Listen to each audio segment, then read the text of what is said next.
ಎಲ್ಲರಿಗೂ ನಮಸ್ಕಾರ ಸ್ನೇಹಿತರೆ. ಜೀವನದಲ್ಲಿ ಕೋಟ್ಯಾಧೀಶ್ವರರಾಗುವ ಮುನ್ನ ಭಗವಂತ ನಮಗೆ ನೀಡುವ 10 ಶುಭ ಸೂಚನೆಗಳೇನು? ಯಾವ ಕೆಲಸಗಳನ್ನು ಮಾಡಿದರೆ ಮಹಾಲಕ್ಷ್ಮಿ ಸ್ವರೂಪವಾದ ದುಡ್ಡು ಸದಾ ನಮ್ಮ ಜೊತೆ ಇರುತ್ತದೆ? ಧನವಂತರಾಗಬೇಕೆಂದರೆ ಜೀವನ ಹೇಗೆ ನಡೆಸಬೇಕೆಂದು ಈ ವಿಡಿಯೋದಲ್ಲಿ ತಿಳಿದುಕೊಳ್ಳೋಣ. ಕಷ್ಟಪಟ್ಟು ಪ್ರತಿಯೊಬ್ಬರೂ ವಿವಿಧ ಕೆಲಸಗಳನ್ನು ಮಾಡುತ್ತಾ ಹಣ ಸಂಪಾದನೆ ಮಾಡಿ ತಮ್ಮ ಜೀವನ ಕಟ್ಟಿಕೊಳ್ಳುತ್ತಾರೆ. ಎಲ್ಲರಿಗೂ ಧನವಂತರಾಗಬೇಕು, ಶ್ರೀಮಂತರಾಗಿ ಬಾಳಬೇಕು, ಹಣ ಬಂಗಾರ ಐಶ್ವರ್ಯ ನಮ್ಮ ಜೊತೆ ಇರಬೇಕೆಂಬ ಆಸೆ ಇದ್ದೇ ಇರುತ್ತದೆ.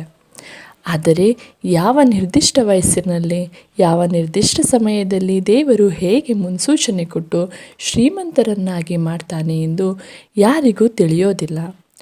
ಆದರೆ ನಮ್ಮ ಹಿಂದೂ ಶಾಸ್ತ್ರಗಳಲ್ಲಿ ಈ ಸೂಚನೆಗಳ ಬಗ್ಗೆ ಹಿರಿಯರು ತಿಳಿಸಿದ್ದಾರೆ.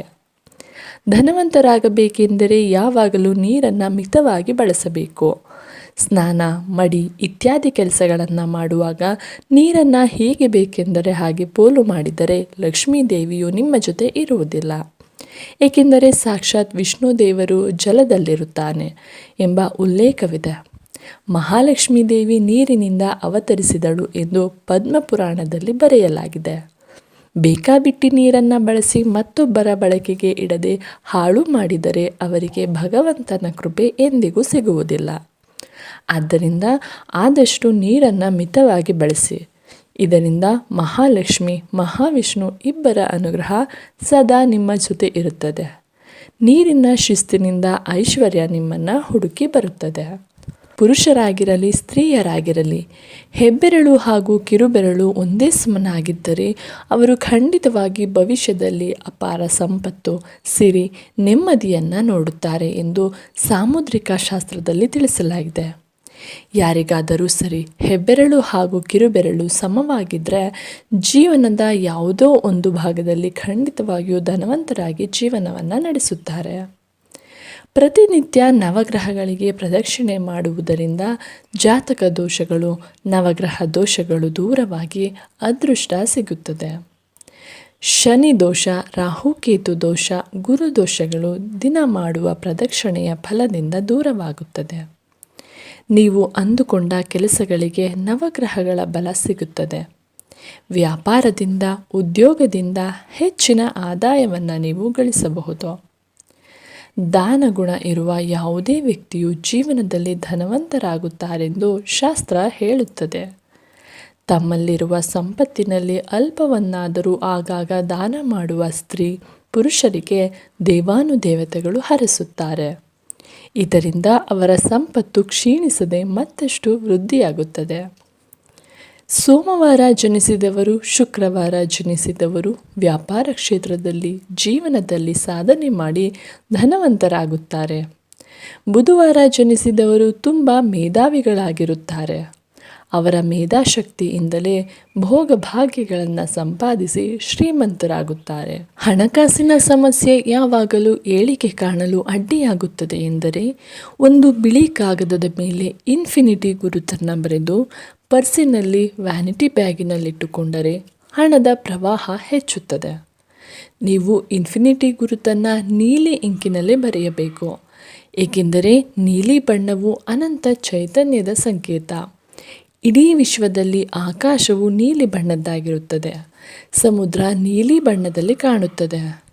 ನೀಲಿ ಎಂದರೆ ಅನಂತಮಯ ಸಂಪತ್ತಿನ ಸಂಕೇತ. 6 ತಿಂಗಳ ನಂತರ ಈ ಪೇಪರನ್ನು ಬದಲಿಸಿ ಮತ್ತೊಮ್ಮೆ ಬರೆದು ಇಟ್ಟುಕೊಳ್ಳಬೇಕು. ಇದರಿಂದ ಹಣ ಸದಾ ಚೆನ್ನಾಗಿ ಕೈನಲ್ಲಿ ಓಡಾಡುತ್ತದೆ. ಯಾರಾದರೂ ಮನೆ ಮುಂದೆ ನೀವು ವ್ಯಾಪಾರ ಮಾಡುವ ಸ್ಥಳಗಳಿಗೆ ಬಂದು ಭಿಕ್ಷೆ ಬೇಡಿದರೆ ಅದು ಅದೃಷ್ಟದ ಸಂಕೇತ. ಅವರನ್ನು ಎಂದಿಗೂ ಖಾಲಿ ಕೈನಲ್ಲಿ ಕಳಿಸಬೇಡಿ. ಮುಂದೆ ಬರುವ ಅದೃಷ್ಟದ ಪರೀಕ್ಷೆಯನ್ನು ಭಗವಂತ ನಿಮಗೆ ಮಾಡುತ್ತಿರುತ್ತಾನೆ. ಹಸಿವು ಎಂದು ಬಂದವರಿಗೆ ಅನ್ನದಾನ, ನೀರಿನ ದಾನವನ್ನು ಮರೆಯದೆ ಮಾಡಿ. ಕನಸಿನಲ್ಲಿ ಸೂರ್ಯ ಉದಯಿಸುವ ಹಾಗೆ ಕಾಣಿಸಿದರೆ ಕಾರ್ಯಜಯ ಎಂಬ ಸೂಚನೆ ಸಿಗುತ್ತದೆ. ಯಾವುದಾದರೂ ಕೆಲಸ ಆಗದೆ ನಿಂತಿದ್ದರೆ ಪೂರ್ಣಗೊಳ್ಳುತ್ತದೆ.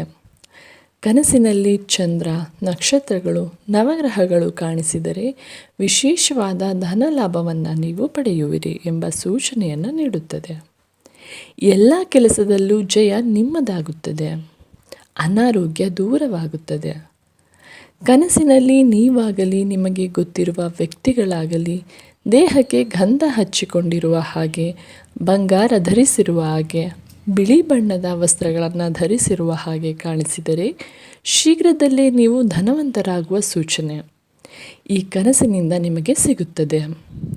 ಅತಿ ಹೆಚ್ಚು ಧನಲಾಭವನ್ನು ಇದರಿಂದ ನೀವು ಕಾಣುವಿರಿ. ಕನಸಿನಲ್ಲಿ ಹೂವುಗಳು, ರಾಜರು, ಮಹರ್ಷಿಗಳು, ಅಲಂಕಾರ ಸಾಮಗ್ರಿಗಳು, ಬ್ರಾಹ್ಮಣರು, ಸುಂದರವಾಗಿ ಅಲಂಕಾರ ಮಾಡಿಕೊಂಡ ಸ್ತ್ರೀ, ಕನ್ನಡಿ, ದೇವತೆಗಳು, ತಾವರೆ ಪುಷ್ಪಗಳು, ಬಿಳಿ ಬಣ್ಣದ ಬಟ್ಟೆ, ಹಾಲು, ಆಭರಣಗಳು ಕಾಣಿಸಿದರೆ ಸರ್ವ ವಿಜಯವು ನಿಮ್ಮದೇ ಎಂದು ಅಂದುಕೊಳ್ಳಿ. ಈ ಎಲ್ಲ ಕನಸುಗಳು ಅದೃಷ್ಟ, ಧನಲಾಭವನ್ನು ತಂದುಕೊಡುತ್ತದೆ. ದೊಡ್ಡವರ ಜೊತೆ ಸ್ನೇಹ ಬೆಳೆಯುತ್ತದೆ. ಸಾಲಗಳೆಲ್ಲ ತೀರಿ ಶ್ರೀಮಂತರಾಗುತ್ತೀರಿ. ಕೆಸರಿನ ಗುಂಡಿಯಲ್ಲಿ ತಾವರೆ ಎಲೆಗಳ ಮೇಲೆ ಕುಳಿತು ಜೇನುತುಪ್ಪ ತಿನ್ನುವ ಹಾಗೆ, ಪಾಯಸ ತಿನ್ನುವ ಹಾಗೆ ಕನಸು ಬಿದ್ದರೆ ನಿಮ್ಮಂತಹ ಅದೃಷ್ಟವಂತರು ಮತ್ತೊಬ್ಬರಿಲ್ಲ. ಸರ್ವರೂಪದಲ್ಲಿಯೂ ಐಶ್ವರ್ಯ, ಬಂಗಾರ, ಸಂಪತ್ತು ಆಕರ್ಷಣೆಯಾಗಿ ದೇವರ ಅನುಗ್ರಹ ಕೂಡ ಈ ಕನಸಿನಿಂದ ಸಿಗುತ್ತದೆ. ಅತಿ ಬೇಗನೆ ಧನವಂತರಾಗುವ ಸೂಚನೆ ಇದು ಎಂದು ಹೇಳಬಹುದು. ಸ್ನೇಹಿತರೆ, ಈ ಮಾಹಿತಿ ನಿಮಗೆ ಇಷ್ಟವಾದರೆ ಅಕ್ಕರೆಯಿಂದ ಒಂದು ಲೈಕ್ ಕೊಟ್ಟು ಎಲ್ಲರಿಗೂ ಈ ವಿಡಿಯೋವನ್ನು ಶೇರ್ ಮಾಡಿ. ಹಾಗೆ ನಮ್ಮ ಜಾಯಿಂಟ್ ಟು ಸಕ್ಸಸ್ ಯೂಟ್ಯೂಬ್ ಚಾನಲ್ಗೆ ಸಬ್ಸ್ಕ್ರೈಬ್ ಆಗಿ. ಎಲ್ಲರಿಗೂ ಧನ್ಯವಾದಗಳು.